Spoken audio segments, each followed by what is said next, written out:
रात के ठीक 2:13 हो रहे थे। आकाश में चांद था, पर उसकी रोशनी घने बादलों के पीछे से बस हल्की सी झलक दे रही थी। हवा बिल्कुल स्थिर थी। ऐसा लग रहा था मानो पूरा संसार अपनी सांस को रोककर किसी अनजानी घटना की प्रतीक्षा कर रहा हो। मध्य प्रदेश के एक छोटे से गांव के बाहर एक विशाल जंगल था। गांव वाले उसे सन्नाटे का जंगल कहते थे।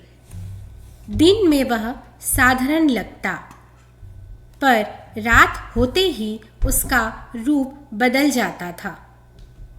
लोग कहते थे कि वहां से अजीब आवाजें आती हैं, पुरानी सायरन की आवाजें, जैसे किसी पुराने कारखाने या युद्ध काल की चेतावनी की घंटी बज रही हो।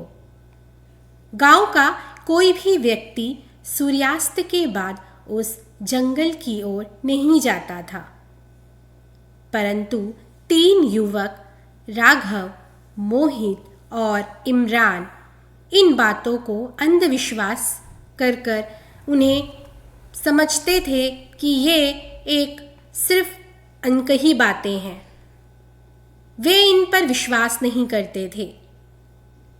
डर तो दिमाग में होता है, ऐसी सोच राघव की थी। और इस तरह राघव ने हंसते हुए कहा, और उसी हंसी ने उन्हें उस रात जंगल की ओर जाने के लिए प्रेरित किया।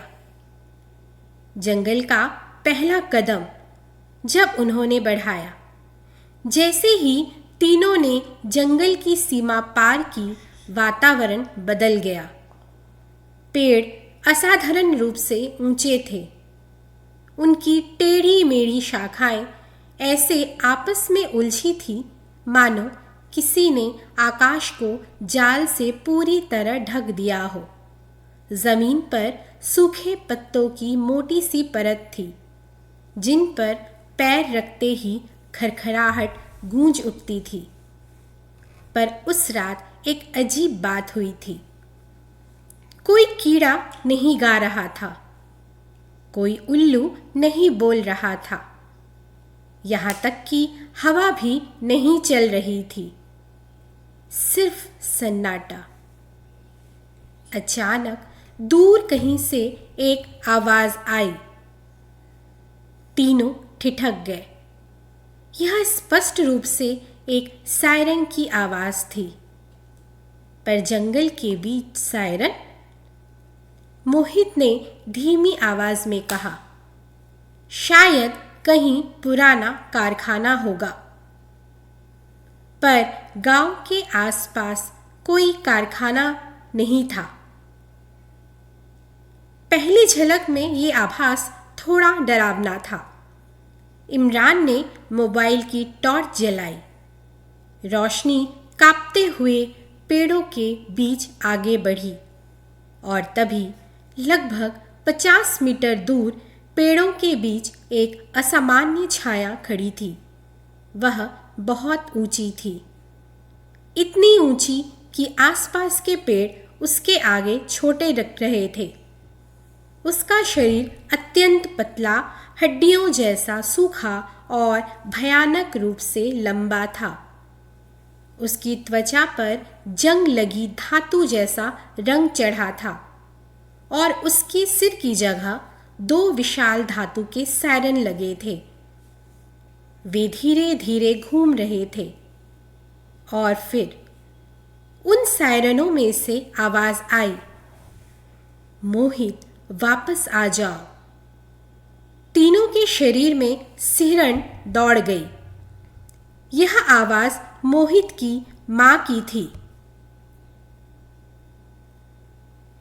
भय की गहराई इतनी ज्यादा थी कि वे कुछ समझ नहीं पा रहे थे। राघव ने कांपते स्वर में कहा, ये हमारा नाम कैसे जानता है? वह आकृति स्थिर खड़ी थी, पर उसके सायरन लगातार घूम रहे थे। फिर आवाज बदली। अब वह राघव की छोटी बहन की आवाज थी। भैया, यहां आओ। आवाज में वही मासूमियत, वही कंपन। राघव की आंखें नम हो गई। वह एक कदम आगे बढ़ा। इमरान ने उसका हाथ पकड़ लिया। मत जाओ। पर तभी उस विशाल प्राणी ने अपना शरीर सीधा किया। उसकी लंबाई और ज्यादा बढ़ गई। उसके हाथ, जो असामान्य रूप से लंबे थे, वे धीरे धीरे नीचे की ओर झुकने लगे। उसकी हर हरकत के साथ लोहे के रगड़ने की आवाज आ रही थी। अचानक एक तीव्र सायरन बजा, इतनी तेज कि तीनों के कानों में दर्द होने लगा। ये आवाज जैसे उनका पीछा कर रही थी। तीनों जान बचाकर भागने लगे। जंगल की जमीन असमतल थी। कभी कभी जड़ें पैरों में उलझती तो कभी झाड़ियां कपड़ों को पकड़ लेती। पर पीछे से आती सायरन की आवाज उनका पीछा कर रही थी। वे दौड़ रही थी और उन्हें अपनी ओर खींच रही थी। जब भी वे पीछे मुड़कर देखते, वह आकृति दिखाई नहीं देती, पर आवाज वह हर दिशा से आ रही थी। वे जिधर भी जाते, पर वो आवाज उनका पीछा नहीं छोड़ रही थी, जैसे पूरा जंगल ही बोल रहा हो। वे अलग अलग दौड़ने की प्लानिंग बनाते हैं। भागते भागते मोहित ठोकर खाकर गिर पड़ा। इमरान उसे उठाते, थोड़ा सा धीमा और धीमा होकर उसने उससे कहा, तुम चिंता मत करो भाई, मैं तुम्हारे साथ हूं। और इस तरह झुककर उसने उसे उठाया। पर जैसे ही उन्होंने अपना सर ऊपर किया तो देखा कि एक विशाल पेड़ के पीछे से वह प्राणी धीरे धीरे और धीरे उभर कर एकदम से बड़ा हो गया और आसमान में पूरी तरह से फैल गया। उसकी ऊंचाई इतनी थी कि उसका ऊपरी भाग पेड़ों के ऊपर झांक रहा था। उसके सायरन चारों तरफ घूम रहे थे चक्री के समान। और फिर एक छोटी बच्ची की आवाज आई, भैया मुझे बचाओ। इमरान के चेहरे का रंग उड़ गया। यह क्या था? फिर ध्यान से देखने पर पता चला कि यह तो एक जड़ है जो अचानक पैरों पर लपक गया है। अचानक उस प्राणी का एक लंबा अस्थि पंजर जैसा हाथ नीचे झपटा। एक क्षण, सिर्फ एक क्षण, और इमरान गायब। न कोई चीख, न कोई संघर्ष, सिर्फ और सिर्फ सन्नाटा। अब मोहित अकेला हो गया था, बेबस और लाचार। वह पूरी ताकत से भागने की पूरी कोशिश कर रहा था। उसके फेफड़े जल रहे थे। आंसू और पसीना उसके चेहरे पर मिल चुके थे। आखिरकार उसे दूर सड़क की हल्की रोशनी दिखाई देती। वह जंगल की सीमा पार कर गया था। उसने पीछे मुड़कर देखा तो कुछ भी नहीं था। वह जमीन पर गिर पड़ा, हांफते हुए। तभी उसके मोबाइल की घंटी बजी। स्क्रीन पर नाम चमक रहा था। वह नाम किसी और का नहीं, राघव का था। मोहित का दिल और जोर से धड़कने लगा। राघव तो। उसने कांपते हाथों से कॉल उठाई। दूसरी तरफ से आवाज आई, मोहित, मैं तुम्हारे पीछे ही तो खड़ा हूं भाई।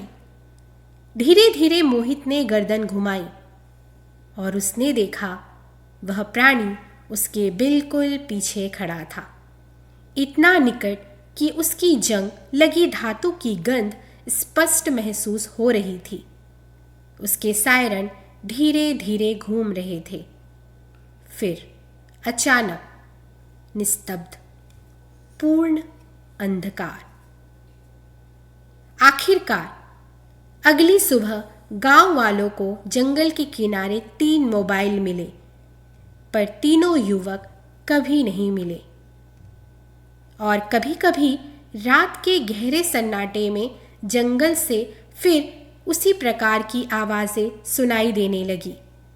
लोग कहते हैं यदि कोई तुम्हारा नाम लेकर पुकारे तो कभी उत्तर मत देना, क्योंकि हो सकता है वह कोई अपना नहीं बल्कि सन्नाटे का सायरन हो।